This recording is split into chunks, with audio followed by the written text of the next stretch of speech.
known territory or what's explored, unknown territory or what's not explored, transformation or the dissolution of one into the other, and then the reconstitution of that. That's what an election does, right? We have our leader, who's the person at the top of the dominance house and defines the nature of this particular structure. There's an election. It's regulated chaos. No one knows what's going to happen. It's the death of the old king. Bang, we go into a chaotic state. Everyone argues for a while. And then out of that argument, they produce a consensus and poof, we're in a new state, right? That's the meta story. Order, chaos, order. But it's partial order, chaos, reconstituted and revivified order. That's the thing, is that this order is better than that order. So there's progress. And that's partly why I think the idea of moral relativism is wrong. There's progress in moral order. And it was defined properly by Piaget. The new moral order does everything the old moral order did, and some additional things. That's what constitutes progress. Now, here's a strange idea. What's the ultimate in order? And so then you think, well, there's no ultimate order, even though there's progression. But then you have to move it up one level of abstraction. What's the ultimate order? Doing this. Willingness to do that. That's the ultimate order, right? It's order at a different level of analysis, and you can see that's what's represented in that idea. That's what that idea means. That's the phoenix, right? The phoenix is something that lives, ages, and then allows itself to be consumed by fire and then re-emerges. And the old phoenix gets old and burns, and the new phoenix re-emerges. And so the real phoenix is the thing that's constant across those transformations. That's the Jungian self. That's what he meant. The self is the element of the psyche that remains intact across transformations. Yeah, it's a bloody amazing idea. That's for sure. And you could think about that. That's why Jung claimed, for example, in Ion, primarily, that Christ was a symbol of the self.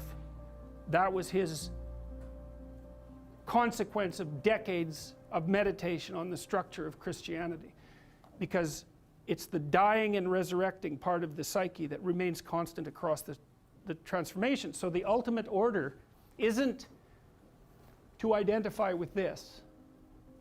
That's your current state of being. And it isn't to identify with that because, well, you can't by definition. And it isn't even to identify with that. It's to let these things go as they need to go. That's a sacrifice. And to allow this continual process of transformation to occur. And part of that is the admission that you're wrong.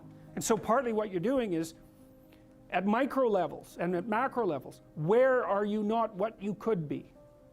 And when you realize that, it'll take you apart a little bit and burn you down to your core a little bit, and then allow you to regenerate. And if you do that continually, then everything that you don't need burns away, right? And that's what this means. You remember in Harry Potter, you may remember that Harry goes down, so in the second volume and in the second movie, Harry's at Hogwarts, so it's the school where you learn how to be magic, because that's what you really are. And there's something that threatens the school. Well, part of what threatens the school? Evil. Right? Voldemort, that's one thing.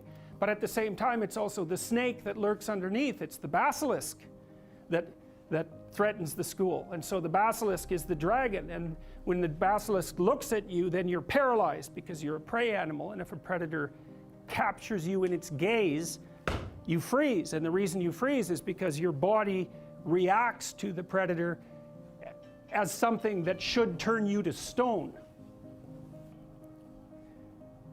So what do you do about the basilisk? Well, one thing you do is you run and hide.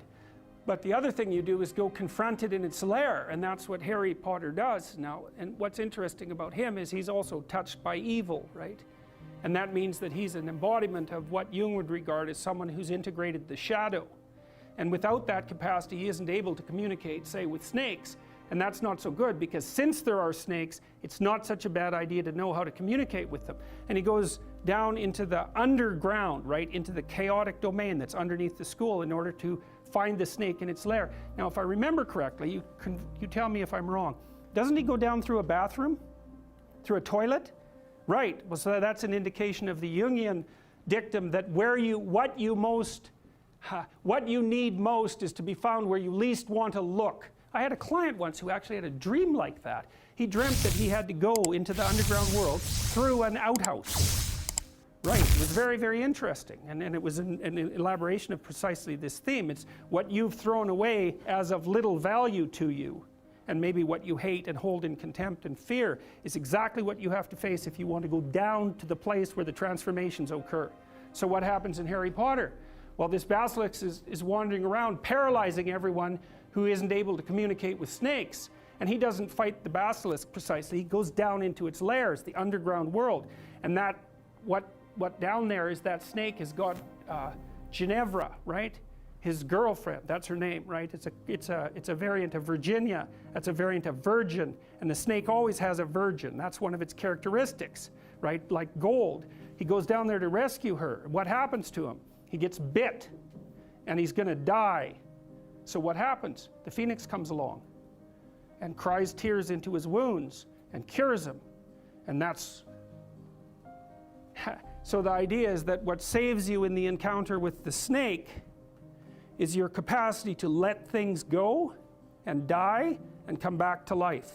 Right. It's so interesting, eh, that story's told in that way in that series of volumes, because the plot structure is perfect in a mythological sense. It's exactly right. And the phoenix actually happens to be the pet of the main wizard, which is also perfect. It's exactly right. So, you know, what's his name? Dumbledore. Yeah, he's basically, for all intents and purposes, God the Father. And his pet, his close ally, is the thing that can die and that transforms.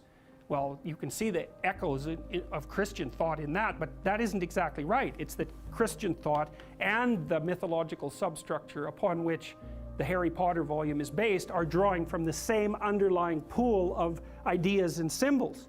And they're universally accessible. And you can tell that because if they weren't, that book wouldn't have sold. How many million copies? How many million copies did it sell? And the movies. It's unbelievably, overwhelmingly powerful. She got kids to read 600-page books, like multiple volumes lining up for them. You got to ask yourself why.